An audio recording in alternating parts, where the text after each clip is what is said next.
Tayla Ramos. E esse assunto nós vamos abordar agora ao vivo aqui no Estúdio CBN. Nós vamos conversar com a advogada Thaís Cremasco, que faz parte do grupo Mulheres pela Justiça. Doutora Thaís, muito boa tarde. Obrigado por nos atender aqui no Estúdio CBN. Boa tarde, eu que agradeço o convite de estar aqui. Vamos falar sobre um tema importante que é a violência da mulher, né?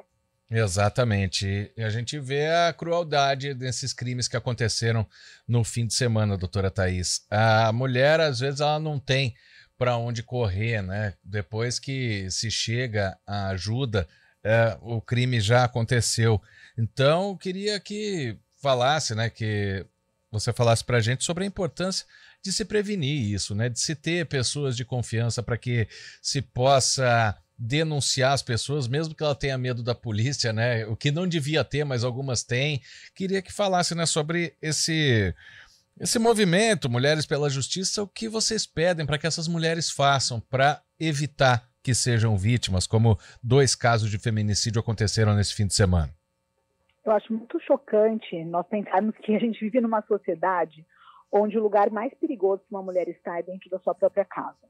Né? Saber que nós, mulheres, morremos nas mãos dos nossos companheiros a cada 6 horas e dentro das nossas próprias casas é algo que precisa ter uma reflexão profunda na nossa sociedade. Então, quando a gente percebe, né, e quando acontece um feminicídio, a gente precisa olhar para esse fato como o último degrau da escada da violência contra a mulher. Né, essas 2 mulheres, né, essas mulheres que sofreram essas violências e chegaram à morte, né, foram assassinadas por conta de ser mulher, com certeza não foi o primeiro sinal. Né, o feminicídio não é o começo de um relacionamento. Essas mulheres já sofriam violências que podem ser morais, psicológicas, financeiras, de outras esferas que a Lei Maria da Penha protege as mulheres, mas a gente sabe que quando acontece o feminicídio, aquela mulher já está num relacionamento abusivo, já está vivenciando outras violências e se calou por medo, por vergonha, por não saber, muitas vezes, reconhecer que é vítima de uma violência, porque a gente vive numa sociedade que é muito machista. Sem dúvida, e para chegar nesse extremo também não é de uma hora para outra, né, doutora Thaís? As coisas vêm acontecendo já, né? Dificilmente um crime como esse de feminicídio, ele é cometido numa única briga de uma hora para outra, né? Exato. Assim, nós temos bastante convicção enquanto coletivo e os atendimentos que a gente faz semanalmente aqui no CEAMO, né, e também através das redes sociais, das buscas de mulheres que nos procuram, que a mulher demora muito para entender que ela está num relacionamento abusivo. Né? É bastante comum que a própria lógica de relacionamento, a própria forma que a nossa sociedade se construiu com a finalidade de normalizar certas condutas que são absolutamente violentas. Então, por exemplo, ele só ameaçou, mas ele não faz. Né, ele não vai fazer, ele está falando da boca para fora, tenha paciência. Então, essa construção de que a mulher deve suportar um relacionamento a qualquer custo, essa construção de que muitas vezes ele é agressivo, mas ele também tem qualidade, são construções que nos levam à morte. Né? Então, a gente precisa começar a reconhecer os relacionamentos abusivos, porque muitas vezes a gente coloca a culpa na polícia, na justiça, na lei, na cadeia, mas não é. O problema é que nós vivemos numa sociedade adoecida, onde o homem entende que ele é dono de um corpo feminino e, por ser dono, ele pode matar, ele pode esfaquear, ele pode ferir. E muitas vezes nós, mulheres, que somos vítimas desde que nascemos dessa doença que é o machismo e o patriarcado, a gente acaba não percebendo sinais importantes de violências que estamos sofrendo na nossa própria vida, na nossa própria casa, dentro da nossa família. Doutora Thaís, o Cristiano até me corrigiu aqui. As mulheres não têm medo da polícia, têm medo da impunidade, por isso que muitas vezes não fazem as denúncias. Isso também é um problema porque muitas vezes existe a medida protetiva e ela não é cumprida. Tem o que faz a mulher também ficar suscetível a sofrer esses abusos no relacionamento abusivo, podendo chegar até ao feminicídio, como aconteceu 2 vezes nesse fim de semana, tem a ver com isso também, pelo fato de, em pouco tempo depois, o agressor estar solto? Eu diria que isso é o menor dos problemas dentro do feminicídio. Essa narrativa é a narrativa usada pelos homens para desencorajar as mulheres de denunciar. Ah, pode ir lá denunciar que eu vou sair pela porta da frente, não vai acontecer nada, no Brasil ninguém é punido. Eu sinceramente, estou muito convicta que isso é uma exceção à regra. Né? Não falo em nome do Poder Judiciário, não falo em nome da polícia, sou apenas uma advogada, mas eu tenho muita convicção de que o único caminho que salva a vida de mulheres é a denúncia, é o boletim de ocorrência. Muitas vezes, os órgãos não estão preparados para atender aquela mulher da melhor maneira possível. Muitas vezes, a medida protetiva, de fato, pode não proteger, porque ela é uma ordem judicial, ela é um papel, mas é o único caminho que hoje as mulheres têm para conseguir combater essa epidemia, né, que nós vivemos, que é matar uma mulher a cada 6 horas no nosso país. Então, ainda que não seja um sistema perfeito, é um sistema que funciona assim, é o sistema que nós temos e é o que a gente precisa usar para conseguir sobreviver numa sociedade que mata tantas mulheres. No caso de locais que têm vizinhança, por exemplo, que ficam sabendo, né, que às vezes ouvem esse tipo de briga, essas pessoas, eu sei que existe aquela frase lá do século passado, talvez até do retrasado, que em briga de homem e mulher ninguém mete a colher, né? Já ouviu isso, né, doutora? Mas agora, quando a mulher ela está acuada, quando ela tem medo, não pode ser papel também do vizinho, de um amigo, alguém ficar avisado que alguma coisa está acontecendo? Isso não poderia ajudar? Sim, além de ajudar, é uma obrigação. Então, o combate à violência contra a mulher, ele está na agenda da ONU, né, para uma sociedade saudável. Então, é um dever de toda a sociedade combater essa violência. Então, ainda, né, que a gente fala, além do briga de marido e mulher não se mete a colher, tem aquilo, mas às vezes a pessoa gosta, tá, porque quer. Né? Ninguém gosta de sofrer violência. Ela é uma vítima, né, é uma vítima de violências físicas, morais, psicológicas. Então, muitas vezes, a gente precisa ter mais empatia, julgar menos e entender que é um dever de toda a sociedade. Então, se você chega no seu local de trabalho e vê que tem uma mulher machucada, daí ela fala, não foi nada, um barulho na vizinhança, isso é um dever da sociedade. Nós temos leis, inclusive condominiais aqui em Campinas, né, que determina que é responsabilidade não só do próprio condomínio, mas também de quem faz a gestão daquele condomínio, reportar aquele tipo de violência. Então, a gente precisa começar a entender o combate à violência contra a mulher como um dever de todas as pessoas da nossa sociedade. Doutora Thaís, teve um caso dias atrás aqui na região, não vou me recordar a cidade, né, porque é tanta notícia, mas a mulher que estava sofrendo o abuso do companheiro, ela ligou para a polícia e pediu uma pizza.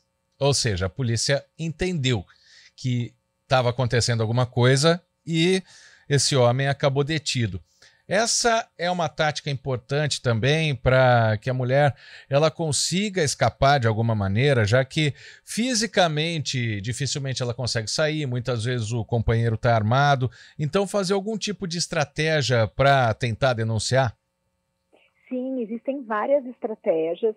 A gente sabe daquele sinal vermelho que as mulheres marcam na palma da mão, né, e podem mostrar aquele sinal vermelho na palma da mão. Isso é uma coisa que, nossa, mas ela vai ficar com um X de batom vermelho na mão? Sim, né? Se acontecer alguma coisa, passa na roupa, tira o sinal e vida que segue. Mas tem essa questão do sinal. A gente sabe que tem o número de WhatsApp, tem 180, tem formas, canais de denúncia, porque a gente sabe também que os agressores, eles controlam os celulares das vítimas.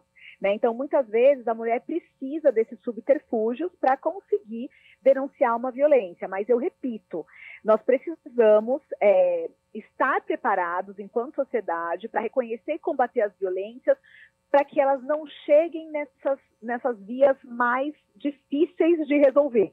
Né? Então, a possibilidade da polícia atuar, do Poder Judiciário atuar, quando uma mulher já está sendo ameaçada de morte, é muito menor do que quando uma mulher começa a reconhecer aquele relacionamento nos primeiros sinais. Nós, enquanto sociedade, nós precisamos desconstruir, né, essa ideia de que o relacionamento também pode te machucar, que o relacionamento também pode te ofender. Então, o relacionamento abusivo é o começo de uma violência doméstica. Mais uma pergunta aqui, doutora Thaís, que vem do nosso ouvinte, eu vou dar uma compilada nela. final do telefone 5027, mas ele diz uma verdade aqui. Muitas vezes a mulher acaba sendo acusada e a culpa é imputada a ela. Às vezes é uma estratégia do agressor também, né? Com certeza. Existe esse processo de revitimização. Nós sabemos que até 2023, o homem que matava a mulher poderia alegar a legítima defesa da honra. Então, veja como a gente vive numa sociedade doente, né? Onde um homem mata uma mulher e ainda fala, matei porque ela me traiu. Né? Então, muitas vezes, e é muito interessante essa pergunta, porque a gente percebe que existe uma revitimização. Então, a mulher denuncia um estupro e ela é questionada que roupa ela estava, quantas latas de cerveja ela bebeu. Né? Então, a revitimização, ela existe porque nós vivemos nessa sociedade tão machista. Por outro lado, nós precisamos combater esse tipo de lógica cada vez denunciando mais. Né? Então, o jeito de mudar essa lógica é justamente que a própria sociedade comece a reconhecer que a culpa não é da vítima. Né? Como nenhuma mulher gosta de apanhar. O Poder Judiciário, quando pegar uma alegação como essa, né, tentar olhar as provas, né, e perceber que, na verdade, a mulher é vítima e não está sendo, de alguma forma, sendo agressora também. Né? Muitas vezes a mulher tenta se defender, a gente sabe que também nem sempre, muitas vezes o papel de vítima se confunde com o papel, às vezes, da mulher tentar se defender e isso ser usado contra ela. Isso pode acontecer, de fato, mas a gente sabe, o sistema judiciário está preparado também para verificar quando um agressor tenta trazer essa situação de jogar a culpa na mulher. Para a gente encerrar, doutora Thaís, o Grupo Mulheres pela Justiça, né, como que faz esse trabalho? Mulheres pela Justiça atende presencialmente no CEAMO, que é no prédio da Avenida do Francisco Glicério, onde tem o Conselho Tutelar. O CEAMO é um centro de referência das mulheres, né? Então, nós fazemos atendimento todas as sextas-feiras de manhã, gratuitamente para as mulheres que são vítimas de violência. Temos os nossos canais, rede social, Instagram, WhatsApp, todos os contatos para que a mulher possa, através do Facebook, e-mail, qualquer forma que ela conseguir, mulherespellajustiça@gmail.com, né? E o Instagram, mulheres_pela justiça_, tudo underline entre as palavras. E nós buscamos, então, fazer esses atendimentos para as mulheres, ou online ou presencial, e a gente acompanha não só a mulher na delegacia, mas também durante o processo, nas audiências, para que, de fato, né, ela consiga sair viva dessa lógica de tanta violência. De fato, até hoje, estamos conseguindo salvar todas as mulheres que procuram o nosso coletivo. Então, o que me faz acreditar que a violência da mulher tem solução, né, que quando uma mulher sofre violência, não adianta esperar a morte, né, ou esperar que aquela pessoa vá mudar. O que ela precisa fazer é denunciar, sair daquele relacionamento, e a gente faz questão, né, de trazer um coletivo, um grupo né, de múltiplas tarefas, com psicólogas, com advogadas, com magistradas, com delegadas, todo mundo irmanado nessa ideia de combater a violência contra a mulher. E a gente já vê resultados e espera que tenha muito mais, que isso diminua. Thaís Cremasco é advogada criminalista, conversando com a gente também. Ela é do Grupo Mulheres pela Justiça. Muito obrigado pela entrevista, doutora Thaís. Uma boa tarde. Obrigada, boa tarde. Agora vamos para o intervalo e Repórter CBN. Repórter